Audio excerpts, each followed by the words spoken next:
or welcome back to my channel. I feel like the month of June went by so quickly. It was a very busy month. I didn't get to read as much as I wanted to, but I did finish pretty good books. I think I had a very good month, so we're just gonna jump right into it. Okay, so to start off the month really well, I read Daisy Hates by Jessa Hastings. This is the second book in the Magnolia Parks universe. Oh my god, did I love this book. I love this book. I loved Magnolia Parks. I gave that one a 4.5, but this one, I don't know, it was just something about Daisy, I think. She was just really smart and she irritated me a lot less than Magnolia did. Magnolia irritated the crap out of me, even though I still love her. She has her charming characteristics, but Daisy was the it girl. I loved Daisy. I loved reading in her POV. She had these little footnotes that like made it really feel like she was talking to you as a best friend and just telling you all the drama and the tea.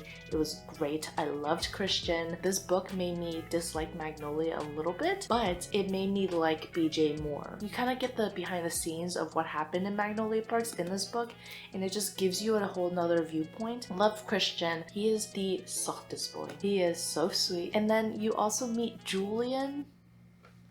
I love Julian. If he was the book boyfriend in these books, I would read so many of the books for him. But yeah, so this book follows Daisy Hates Christian. It's the same concept, like rich people, drama, Gossip Girl, just following different people. And this one made me feel a lot more pain. I was really annoyed in Magnolia Parks. That's the majority of the feelings you get in the first book. Annoyance and like pain and why would you do this? But in this book, it's like tragedies. It's painful because of the tragedies and just how things play out. Magnolia and BJ did it to themselves. They're doing it to each other and themselves. But in this book, it just feels like you can't really control it because it's trauma. It's what happens when you have trauma. And they just gotta work through that. And it's just so good. It's so good. I gave this book a 4.75. Definitely highly recommend. Please go read the Magnolia Parks universe if you haven't already.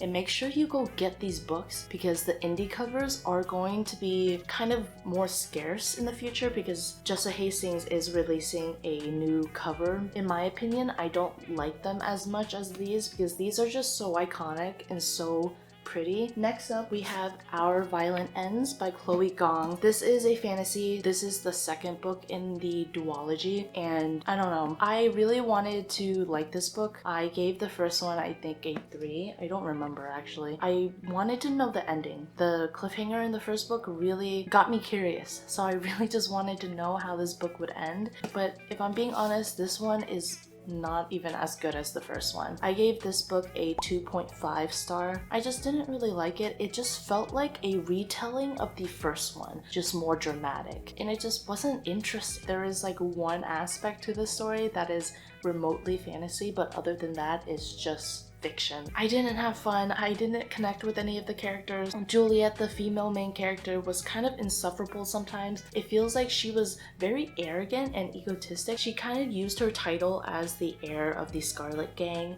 as something that people should be afraid of. Like, yes, I get it. Like, you're the heir. People are afraid of you. But like, for you to be so arrogant and expect that of people, it wasn't fun to read. She never had any actions or scenes or anything to show why people should be scared of her. She was just like, yeah, people know me. Oh, they know my face and they're scared. I didn't really like it. And I was sad because I was really wanting to like this, being 1920s Shanghai and gangs and a Romeo Juliet retelling. Like, it has everything to be so good. But it wasn't for me. Next up, I have Along for the Ride by Sarah Dessen. This was marketed to me as a romance book. My best friend Natalie, she loves this book and she said it was a romance, and I was like, let me just pick it up and read your favorite romance authors so I can give you recommendations in the future so I know what kind of books you like. So I picked this up at the store and I read it and I did not like it. I didn't like it. I think a lot of it was because I was more focused on the fact that I thought this was a romance. But if you go into thinking that this is a romance, you will not like it. Please keep in mind that this is very much coming of age. She is very studious. She lives with her mom. Her parents are divorced. And one summer she decides to go visit her dad because she wants to get out of her comfort zone and explore more. So she goes to this beach town with her dad and her stepmother. Her dad and her stepmother have a newborn baby. It's just a whole lot of mess. She's meeting new people at the beach town. She meets this boy named Eli. They both are insomniacs, which I don't have insomnia, but it just doesn't feel like they're insomniacs.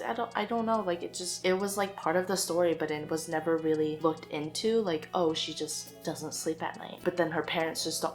It was so irritating to read because no one seemed to care that this teenage girl was out of the house most of the night and just was not sleeping at all. Like, no one cared. Her parents were really annoying. The only people I liked in the story was Maggie and Haley. Maggie and Haley, I think those are their names. Only people I really liked. I didn't even really like the male main character. He was fine. There was nothing to dislike about him, but it feels like I didn't get enough interactions with him to actually like them. They like kind of just started liking each other after hanging out a lot, and we don't even see those hangouts. It was kind of just summarized like, oh, Eli and I have been hanging out for a week now and blah blah blah blah blah. It just felt really weird. I would say if you are looking for a coming to age story, pick this up. If you're looking for romance, this is definitely not it. I'm sorry, bestie. If you're watching this, I'm so sorry. But when you tell me this is romance, I'm fully expecting romance, girl. I'm sorry. She already knows that I didn't really like it, and she wants me to read another Sarah Dessen book. We'll see. I'm gonna give this book a 2.5 star. Next up, I read The Nickel Boys by Colson Whitehead. This is a literary fiction about an African-American boy raised in Tallahassee in the 1960s. He ends up going to this reformatory school called the Nickel Academy, and it is just about his experience through the reformatory. Elwood Curtis is his name. Elwood is more optimistic. He wants to see the better in people, the good in people. He puts a lot of faith in people, but then he meets a friend, Turner, who is more pessimistic. He sees the world as cruel and people are not going to help you. You have to help yourself. It's just a story about the reformatory mainly and how African Americans are treated in America in the 1960s. It is so heartbreaking. It has a lot of tough subjects, so if you are wanting to read this, I definitely would recommend you look up any trigger warnings and content warnings. I felt like this was very educational and very eye-opening. Obviously, me being a minority myself, have felt a lot of prejudice and discriminatory actions growing up, but this is on another level. Again, this is in the 1960s when things were a lot worse as well. Just reading from this perspective is so eye-opening. I really highly recommend. Very educational. It even won an award, if you can see, and it was really good. I was originally going to give this book a 4-star, but the ending and also rethinking about it while knowing the ending made it into a 4.5 star. Now, I can't say anything without spoiling the book or the ending. Just know that once you hit that last sentence, it was so good. So yeah, a 4.5. I really highly recommend. The final 3 books are in my fantasy reading vlog, so if you haven't watched that vlog yet, definitely go check it out. It was just recently posted. I read To Kill a Kingdom. I really enjoyed this book. It was a lot of fun. It's a standalone book. It's about a siren and a pirate prince siren hunter. Very much enemies to lovers. The siren is a princess. She gets turned into a human, and the only way for her to turn back into a siren is to get the heart of Prince Elian. And Prince Elian is a siren hunter, so he is also trying to kill her. But he doesn't know that this human girl is the siren that he's hunting, so she's lying to him, and it's so good. As a standalone fantasy book, I really highly recommend if you want a quick dose of fantasy. I love the characters. The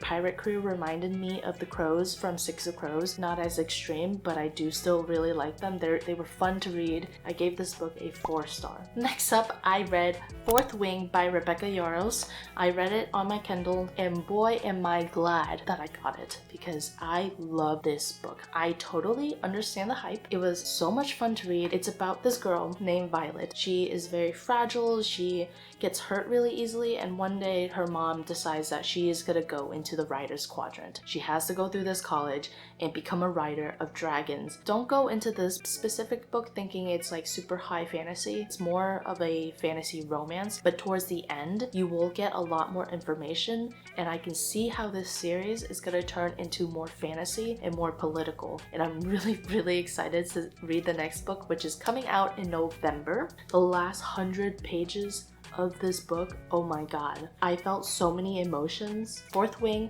4.75. I love the book, definitely highly recommend. Lastly, I read Serpent and Dove. This is the first book in a trilogy. It is about a witch and a witch hunter. This book contains the trope of marriage of convenience, which I don't read very often, but you know what? I was excited. I was eating it up. She is the witch, she is hiding, she is running from something. She ends up marrying a witch hunter after very unfortunate events. I really like the female main character. She was really feisty, she was funny. Everything a holy church man would not like in a woman. She was loud, she's rambunctious, she says whatever she thinks, she says really raunchy things, and it makes the male main character so uncomfortable at first. It's so hilarious to read. I really enjoyed her character. The male main character, he is a church man, he is a witch hunter, he thinks witches are unnatural. You really see the character development of him going from, oh, holy man, to, oh, maybe people are just people. There are bad witches, there are good witches, there are bad people, there are good people. Like,